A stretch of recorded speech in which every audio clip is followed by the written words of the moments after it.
FC Coração ocupa segundo lugar, foi em jogo icus contra a equipa Carqueto Dili FC, o resultado 2-1, e a jogo final Liga Primeira Divisão época tinang ring rua nula lima, nebe realiza e estádio municipal Dili foi na Laisne. O resultado nebe mak jogador Rusia equipa FC Coração Haturu, treinador FC Coração barbeniza ni equipa tamba consegue Haturu resultado positivo e a Liga época tinane. Treinador equipa FC Coração Ateteng, resultado nebe mak e equipa Haturu hori salva ni equipa nune bele mantém na fata ni a Liga Primeira Divisão. Sim, ini importante teves tambah kami tinggi menang, saya kami empata o lako, kami tinggi degradasi.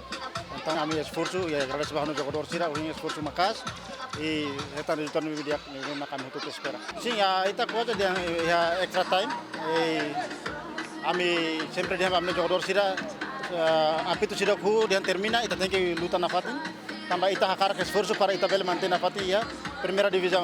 Tambah durante ita ahumai ita ihali ya zona classificação memang mian likeras.